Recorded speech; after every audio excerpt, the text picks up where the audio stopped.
আমাদের channel West Bengal job ভ্যাকান্সিতে আপনাদের সবাইকে স্বাগত জানাই। আজকের এই ভিডিওতে আমরা বেশ কয়েকটি শিক্ষা প্রতিষ্ঠানের নিয়োগ বিজ্ঞপ্তি সম্পর্কে জানব। এই ভিডিওর মাধ্যমে আমরা আলোচনা করব কোন কোন পদে নিয়োগ করা হচ্ছে, কোন কোন বিষয়ের জন্য নিয়োগ করা হচ্ছে, যোগ্যতা কী লাগবে, বেতন কত দেওয়া হবে, আবেদন পদ্ধতি, আবেদনের শেষ তারিখ, বিদ্যালয়ের ঠিকানা, এই সমস্ত বিষয়ে আমরা বিস্তারিত আলোচনা করব। তাই সকলকে অনুরোধ করছি এই ভিডিওটি সম্পূর্ণ দেখার জন্য। আজ আমরা সর্বপ্রথম যে শিক্ষা প্রতিষ্ঠানে নিয়োগ বিজ্ঞপ্তি সম্পর্কে জানব তার নাম হলো বজবজ ইনস্টিটিউট অফ টেকনোলজি। এটি ন্যাক দ্বারা credited, affiliated to MAKAUT and WBSC TVESD। এটি নিশ্চিন্তপুর, বজবজ, কলকাতাতে অবস্থিত। Pin number 700138, West Bengal, India. এখানে বলছি invites application from candidates with high academic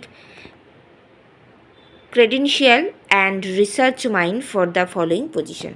এবার আমরা দেখে নিই কোন কোন পদের জন্য নিয়োগ করা হচ্ছে। এখানে মূলত প্রফেসর, অ্যাসোসিয়েট প্রফেসর এবং অ্যাসিস্ট্যান্ট প্রফেসর পদে নিয়োগ করা হচ্ছে in the department of computer science, engineering, cyber security, artificial intelligence, information technology, electrical engineering, mechanical engineering, electronics and communicational engineering, civil engineering and MBA।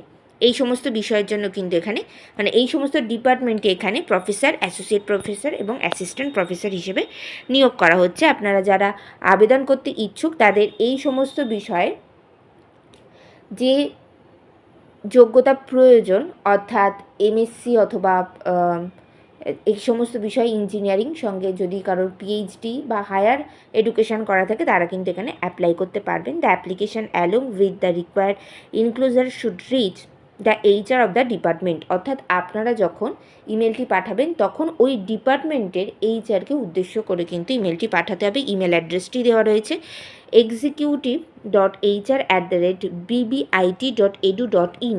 এই ইমেল অ্যাড্রেসে কিন্তু আপনাদের CVT পাঠাতে হবে। আপনারা যখন ইমেল অ্যাড্রেসের মাধ্যমে CV পাঠাবেন তখন সাবজেক্ট লাইনে অবশ্যই উল্লেখ করে দেবেন যে আপনি কোন ডিপার্টমেন্টের জন্য অ্যাপ্লাই করছেন এবং অবশ্যই সেই ডিপার্টমেন্টের HRকে উদ্দেশ্য করে আপনি আপনার সিভিটি পাঠাবেন। আপনারা আপনাদের CV সঙ্গে একটি হ্যান্ড রিটেন ইংলিশে অ্যাপ্লিকেশন লেটার, রিসেন্ট পাসপোর্ট সাইজের ছবি এবং সমস্ত ধরনের শিক্ষাগত যোগ্যতা, মার্কশিট বা সার্টিফিকেট, এক্সপিরিয়েন্স সার্টিফিকেট যা কিছু থাকবে সেগুলোর একটি PDF করে ইমেলের মাধ্যমে আপনারা পাঠাতে পারেন। এছাড়া এনাদের একটি ওয়েবসাইট দেওয়া রয়েছে www.bbit.edu.in। এই ওয়েবসাইটেও কিন্তু আপনারা নজর রাখতে পারেন ফার্দার এই ভ্যাকান্সি সম্পর্কে কোনো নোটিফিকেশান পাওয়ার জন্য।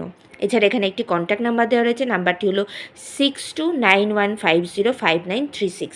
এই কন্ট্যাক্ট নাম্বারে কিন্তু আপনারা সরাসরি যোগাযোগ করে এই নিয়োগ বিজ্ঞপ্তি সম্পর্কে ডিটেলসে যদি আপনাদের কিছু জানা থাকে আপনারা কিন্তু সেটা জেনে নিতে পারেন। আচ্ছা, আরেকটি যেটা বলবার বিষয় সেটি হলো এই নিয়োগ বিজ্ঞপ্তিতে কিন্তু অ্যাপ্লিকেশনের লাস্ট ডেট কিছুই মেনশন করা নেই। সেক্ষেত্রে আপনারা যত দ্রুত সম্ভব সিদ্ধান্ত নিন এবং আবেদন করে ফেলুন। এবার আমরা পরের নিয়োগ বিজ্ঞপ্তিটি দেখব। পরের নিয়োগ বিজ্ঞপ্তিতে বলছে requires academic councillor in botany, zoology, English, history, physics. এই সমস্ত বিষয়ের জন্য অ্যাকাডেমিক কাউন্সিলর প্রয়োজন। বোটানির জন্য একটি ভ্যাকান্সি রয়েছে, জুলজির জন্য একটি ভ্যাকান্সি, ইংলিশের জন্য একটি ভ্যাকান্সি, হিস্ট্রির জন্য একটি ভ্যাকান্সি এবং ফিজিক্সের জন্য একটি ভ্যাকান্সি রয়েছে। আপনারা অ্যাকাডেমিক কাউন্সিলর হিসেবে আপনাদের যদি আবেদন করতে চান তাহলে সেক্ষেত্রে আপনাদের যোগ্যতা লাগবে, বলছে কোয়ালিফিকেশান PG উইথ 55% মার্কস, অর্থাৎ সংশ্লিষ্ট বিষয়ে পোস্ট গ্রাজুয়েশন ডিগ্রি করা থাকতে হবে। অবশ্যই পোস্ট গ্রাজুয়েশন ডিগ্রিতে 55%-এর বেশি নাম্বার অথবা 55% নাম্বার থাকলে আপনারা আবেদন করতে পারবেন। এছাড়া বলছে নেট সেট ডিজায়ারেবল, অর্থাৎ যাদের নেট অথবা সেট যারা কোয়ালিফাইড করেছেন তাদেরকে কিন্তু এখানে অগ্রাধিকার দেওয়া হবে। Also required one candidate on purely contractual basis in the post of Group C with BCom with special emphasis on accountancy and having good knowledge in computer skill and English language। এছাড়া কিন্তু এখানে শুধুমাত্র যে academic councillor পদে vacancy রয়েছে তা নয়, এই সেম বিদ্যালয়ে কিন্তু আপনাদের গ্রুপ সি পদে একটি ভ্যাকান্সি রয়েছে, যেখানে আপনাদেরকে কিন্তু আবেদন করতে গেলে বিকম পাস হতে হবে এবং অ্যাকাউন্টেন্সির ওপরে যথেষ্ট ভালো নলেজ থাকতে হবে। শুধু তাই নয়, কম্পিউটার স্কিল জানা থাকতে হবে এবং ইংলিশে কিন্তু ফ্লুয়েন্টলি কথা বলতে পারতে হবে। এবার বলছি, interested candidates are asked to send their CV to teacher incharge Karimpur Panna Devi college. আচ্ছা, এটি একটি কলেজ থেকে এই নিয়োগ বিজ্ঞপ্তিটি প্রকাশ করা হয়েছে। তাহলে যারা কিন্তু একাডেমিক কাউন্সিলর পদে আবেদন করবেন তারা কিন্তু পার্মানেন্ট পোস্টে আবেদন করছেন। গ্রুপ সি যেটা, এটা কিন্তু কন্ট্রাকচুয়াল পোস্ট। আচ্ছা, এখানে আপনারা আবেদন করবেন বিদ্যালয়ের যে কলেজের যিনি টিচার ইনচার্জ রয়েছে তাকে উদ্দেশ্য করে কিন্তু সিভিটি পাঠাতে হবে। কলেজের নাম হলো Karimpur Panna Devi College, post and police station Karimpur, নদিয়াতে অবস্থিত, ওয়েস্ট বেঙ্গল।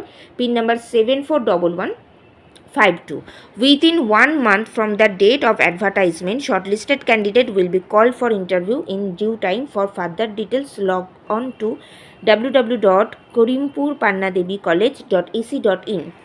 আচ্ছা, আপনাদেরকে কিন্তু 1 মাসের মধ্যে সিভি পাঠাতে হবে। সেক্ষেত্রে আপনাদের হাতে এখনও মিনিমাম 25 দিন সময় রয়েছে আপনাদের সিভি পাঠানোর জন্য। আপনারা কিন্তু সরাসরি কলেজের ঠিকানায় নিজেরা হাতে গিয়ে সিভি জমা দিয়ে আসতে পারেন, অথবা বাই পোস্ট অথবা স্পিড পোস্টের মাধ্যমে কিন্তু আপনারা আপনাদের সিভিটি পাঠাতে পারেন। আপনারা যখন সিভি পাঠাবেন তখন প্রথমে একটি সাদা রঙের A4 সাইজের খাম নেবেন। সেই খামের ওপরে লিখবেন টু দ্য টিচার ইনচার্জ, তারপরে লাইনে লিখবেন করিমপুর পান্না দেবী কলেজ, তারপরে লাইনে post and police station Karimpur, then Nadia, West Bengal, তারপরে দেবেন পিন নাম্বার 741152। এরপর সাবজেক্ট দিয়ে লিখবেন আপনারা কোন পদের জন্য আবেদন করছেন। একাডেমিক কাউন্সিলর হিসেবে যদি আবেদন করেন তাহলে কোন বিষয়ের জন্য আবেদন করছেন, আর যদি গ্রুপ সি হিসেবে আবেদন করেন সেখানে লিখবেন application for group C staff, অথবা এই রকম কিছু আপনারা লিখতে পারেন। তারপরে নিচে কিন্তু আপনাদের নিজেদের অ্যাড্রেস দিতে হবে এবং সেই সাদা রঙের A4 সাইজের খামের মধ্যে আপনাদের নিজেদের হাতে লেখা একটি অ্যাপ্লিকেশান লিখবেন। সেটিও কিন্তু কলেজের টিচার ইনচার্জকে উদ্দেশ্য করে লিখবেন এবং তার মধ্যে আপনারা আপনাদের যে রিসেন্ট আপডেটেড সিভিতে একটি রিসেন্ট আপনাদের পাসপোর্ট সাইজের ছবি অ্যাটাচ করবেন এবং যাবতীয় যত রকমের শিক্ষাগত যোগ্যতা, মার্কশিট, সার্টিফিকেট, এক্সপিরিয়েন্স সার্টিফিকেট যা কিছু রয়েছে সেগুলো একটা করে জেরক্স কপি সেলফ অ্যাটেস্টেড করে কিন্তু ওই সিভির সাথে অ্যাটাচ করে খামের মধ্যে ভরে আপনারা নিজেরা হাতে করে গিয়ে কলেজে গিয়ে জমা দিয়ে আসতে পারেন, অথবা কিন্তু আপনারা স্পিড পোস্টের মাধ্যমে গিয়ে জমা দিয়ে আসতে পারেন। স্পিড পোস্টের মাধ্যমে পাঠালে 3 দিনের মধ্যে কিন্তু কলেজে পৌঁছে যাবে। এরপরে বলছে আপনারা আপনাদের সিভি পাঠালে সেই সিভি যদি শর্টলিস্টেড হয় তখন কিন্তু কলেজের থেকেই কল করে আপনাদেরকে ইন্টারভিউয়ের জন্য ডেকে নেওয়া হবে। এছাড়া যদি আপনারা এই নিয়োগ বিজ্ঞপ্তি সম্পর্কে ফার্দার কোনো নোটিফিকেশান পেতে চান সেক্ষেত্রে এনাদের যে অফিসিয়াল ওয়েবসাইট রয়েছে www.korimpurpannadevicollege.ac.in, এই ওয়েবসাইটটা কিন্তু আপনারা ভিজিট করতে পারেন। এবার আমরা পরের নিয়োগ বিজ্ঞপ্তিটি দেখে নেব। পরের নিয়োগ বিজ্ঞপ্তিটি প্রকাশ করা হয়েছে Mary Immaculate English medium school. এটি পাতিলচন্দ্র মধ্যমপুর, বসিরহাটে অবস্থিত। Pin number 743429। এটি একটি ICSC অ্যাফিলিয়েটেড একটি স্কুল। বলছে ভ্যাকান্সি ফর জিওগ্রাফি টিচার। এখানে জিওগ্রাফি টিচার হিসেবে কিন্তু আপনারা আবেদন করতে পারবেন। We are inviting application from passionate and qualified educators for the post of geography teacher. এখানে শুধুমাত্র একটি ভ্যাকান্সি রয়েছে একটি সাবজেক্টের জন্য, সেটি হলো জিওগ্রাফি টিচার পদে ভ্যাকান্সিটি রয়েছে। এখানে বলছে ক্রাইটেরিয়া কী লাগবে, bachelors or master degree in geography. আপনাদের জিওগ্রাফিতে গ্র্যাজুয়েশন অথবা পোস্ট গ্র্যাজুয়েশন ডিগ্রি থাকলে, যে কোনো একটি থাকলে আপনারা কিন্তু এখানে আবেদন করতে পারবেন। B Ed is mandatory. বিএড কিন্তু অবশ্যই করা থাকতে হবে। Experienced candidate will be given preference. যারা এক্সপিরিয়েন্স রয়েছে অর্থাৎ যাদের টিচিং এক্সপিরিয়েন্স রয়েছে তাদেরকে কিন্তু অগ্রাধিকার দেওয়া হবে। এছাড়া যারা ফ্রেশার্স ক্যান্ডিডেট তারাও কিন্তু আবেদন করতে পারবেন। বলছে send your updated resume at 7384612825। এই যে নাম্বারটি দেওয়া রয়েছে এটি ওনাদের হোয়াটসঅ্যাপ নাম্বার। ওই হোয়াটসঅ্যাপ নাম্বারে কিন্তু আপনারা আপনাদের সিভিটি পাঠিয়ে দিতে পারেন। এই নিয়োগ বিজ্ঞপ্তি এইখানেই কিন্তু অ্যাপ্লিকেশনের লাস্ট ডেট কিছু উল্লেখ করা নেই। সেক্ষেত্রে আপনারা দ্রুত সিদ্ধান্ত নেবেন এবং দ্রুত আবেদন করে ফেলবেন। আপনারা সরাসরি এই হোয়াটসঅ্যাপের মাধ্যমে আবেদন করবেন। আজকের এই ভিডিওতে আমরা মোট 2টি কলেজ এবং একটি বিদ্যালয়ের নিয়োগ বিজ্ঞপ্তি সম্পর্কে দেখলাম। আশা করি ভিডিওটি আপনাদের ভালো লেগেছে। ভিডিওটি ভালো লাগলে অবশ্যই একটি লাইক করবেন এবং যারা যে ইনস্টিটিউশনে আবেদন করতে ইচ্ছুক তারা সেখানে দ্রুত আবেদন করে ফেলুন। ভিডিওটি ভালো লাগলে অবশ্যই লাইক করবেন এবং চ্যানেলটিকে সাবস্ক্রাইব করে কিন্তু আমাদের পাশে থাকবেন। ধন্যবাদ।